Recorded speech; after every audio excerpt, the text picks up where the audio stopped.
In Class 1, Division 1 locations, understanding the National Electrical Code, or NEC, requirements for sealing explosion-proof enclosures is critical for safety. The question of whether a seal is required between two enclosures located close to each other often arises. Specifically, if two explosion-proof enclosures, such as a local control station and an emergency stop switch enclosure, are positioned within 18 inches of each other and connected by short conduit nipples, the NEC provides guidance on where a seal is necessary. The key principle to understand is the 18-inch rule. According to the NEC, a seal is only mandated between explosion-proof enclosures when the distance separating them exceeds 18 inches. If the enclosures are closer than this threshold, a seal is not required at the point where the conduit connects the two enclosures. However, it's crucial to remember that a seal is still necessary where the wiring exits the local control station to transition to a non-hazardous location, or to another section of the hazardous location that requires a seal. The purpose of these seals is to prevent the propagation of an explosion from one enclosure to another or to a safe area. Seals accomplish this by containing any potential explosion within the enclosure where it originates, preventing flames and hot gases from escaping and igniting the surrounding atmosphere. To determine if a seal is required, consider firstly the distance between the enclosures. If it's 18 inches or less, a seal is not needed between them. Secondly, examine the wiring leaving the control station. A seal is generally required at that point. Thirdly, ensure all enclosures and pilot devices are properly rated for Class 1, Division 1 locations.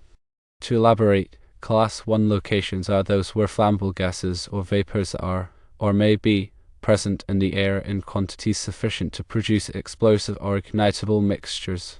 Division 1 further defines this as a location where ignitable concentrations of flammable gases or vapors exist under normal operating conditions, or where ignitable concentrations of such gases or vapors may exist frequently because of repair or maintenance operations or because of leakage, or where breakdown or faulty operation of equipment or processes might release ignitable concentrations of flammable gases or vapors, and might also cause simultaneous failure of electrical equipment. Explosion-proof enclosures are designed to withstand an internal explosion of a specified gas or vapor and contain it, preventing it from igniting the surrounding atmosphere. These enclosures must also be able to withstand the pressure generated by such an explosion. The NEC provides detailed specifications for the construction and testing of explosion-proof equipment. When installing equipment in hazardous locations, it is essential to carefully review the applicable NEC articles, specifically those related to Class 1, Division 1 environments. These articles outline the requirements for wiring methods, sealing, bonding, and grounding. The use of appropriately rated explosion-proof fittings, such as unions and closed nipples, is also crucial in maintaining the integrity of the explosion-proof system. Furthermore, proper installation practices are paramount. This includes ensuring that all connections are tight, that all enclosure covers are properly secured, and that all seals are correctly installed. It's also important to inspect the installation regularly to ensure that no damage has occurred that could compromise the explosion-proof protection. Consider a scenario where the local control station contains various control devices, such as switches and push buttons, and the emergency stop switch is a cable-operated device. Both the control station enclosure and the e-stop enclosure are rated for Class 1, Division 1.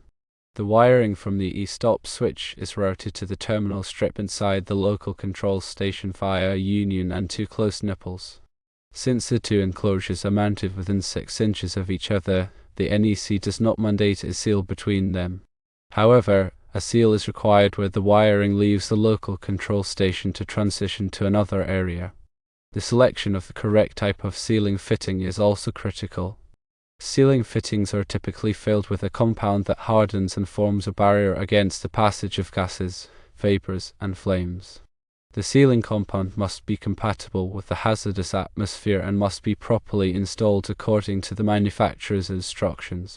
The NEC also specifies the minimum depth and fill requirements for sealing fittings. In addition to the 18-inch rule, there are other considerations that may require the use of seals. For example, A seal may be required if the conduit run enters an enclosure containing arcing or sparking devices. This is to prevent any potential ignition within the enclosure from propagating through the conduit system. Seals are also required when a conduit run crosses a boundary between a hazardous and a non-hazardous location. This is to prevent the migration of flammable gases or vapors from the hazardous location to the non-hazardous location. Proper grounding and bonding are also essential for safety in hazardous locations. Grounding provides a path for fault current to flow back to the source, which helps to trip over current protective devices and to energize the circuit. Bonding ensures that all metal parts of the electrical system are at the same electrical potential, which minimizes the risk of shock and prevents the buildup of static electricity. The NEC provides detailed requirements for grounding and bonding in hazardous locations. These requirements include the use of specific types of grounding conductors, bonding jumpers, and grounding electrodes. It is also important to ensure that all grounding and bonding connections are properly made and are protected from corrosion. In summary, when dealing with explosion-proof enclosures in Class 1, Division 1 locations, remember firstly the 18-inch rule, which states that a seal is not required between enclosures that are located within 18 inches of each other. Secondly, understand that a seal is generally required where wiring leaves the local control station. Thirdly, ensure that all equipment is properly rated for the hazardous location and is installed in accordance with the NEC. Fourthly, pay attention to grounding and bonding requirements to minimize the risk of electrical shock and static electricity buildup. Fifthly, use appropriately rated explosion-proof fittings and sealing compounds. Sixthly, inspect the installation regularly for any signs of damage or deterioration. By following these guidelines, you can help to ensure the safety of personnel and equipment in hazardous locations. It is also crucial to stay up to date with the latest revisions of the NEC, as the requirements for hazardous locations can change over time. Consulting with a qualified electrical engineer or inspector is always recommended when working in hazardous locations. These professionals can provide guidance on the specific requirements for your application and can help to ensure that the installation is safe and compliant with all applicable codes and standards. The NEC provides detailed information on the selection, installation, and maintenance of electrical equipment in hazardous locations. It is essential to carefully review the applicable articles of the NEC before beginning any work in a hazardous location. The NEC also references other industry standards, such as those published by the Institute of Electrical and Electronics Engineers, or IEE, and the National Fire Protection Association, or NFPA, which provide additional guidance on specific aspects of electrical safety in hazardous locations. The proper selection and installation of electrical equipment in hazardous locations is a complex and critical task. By following the guidelines outlined in the NEC and other applicable standards, and by consulting with qualified professionals, you can help to ensure the safety of personnel and equipment in these challenging environments.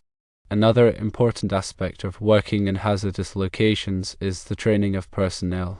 All individuals who work in or around hazardous locations should be properly trained on the hazards involved and on the proper procedures for working safely. This training should include information on the types of hazardous materials present, the potential ignition sources, and the emergency procedures to follow in the event of an incident. Training should also cover the proper use of personal protective equipment, or PPE, such as respirators and flame-resistant clothing. Regular refresher training is also important to ensure that personnel remain up to date on the latest safety procedures and best practices. Furthermore, it is essential to have a written safety program in place that outlines the procedures for working in hazardous locations. This program should be regularly reviewed and updated to reflect changes in the workplace or in the applicable codes and standards. The safety program should also include provisions for regular inspections of the electrical equipment and the hazardous location to identify and correct any potential hazards. In addition to the technical aspects of electrical safety in hazardous locations, it is also important to consider the human factors. Human error is a significant cause of accidents in hazardous locations, so it is essential to design systems and procedures that minimize the potential for human error. This can include the use of checklists, clear labeling, and other visual aids. It is also important to promote a culture of safety in the workplace, where employees are encouraged to report potential hazards and to take proactive steps to prevent accidents. By addressing both the technical and the human factors, you can create a safer and more productive work environment in hazardous locations. To further clarify the application of the 18-inch rule, consider a scenario where a junction box is located within 12 inches of a motor enclosure in a Class 1, Division 1 area. Both the junction box and the motor enclosure are explosion-proof. In this case, a seal is not required between the junction box and the motor enclosure because the distance between them is less than 18 inches. However, a seal would be required where the conduit leaves the junction box to transition to a non-hazardous location or to another section of the hazardous location that requires a seal. Similarly, if two control panels are mounted side by side, with a spacing of only 4 inches between them, a seal would not be required between the panels. However, seals would still be required at the conduit entrances to the panels if the conduit runs extend to other areas. It is important to note that the 18-inch rule applies only to the distance between the enclosures. It does not apply to the length of the conduit run. For example, if two enclosures are located 50 feet apart, a seal would be required at each enclosure, even if the conduit run is entirely within the hazardous location.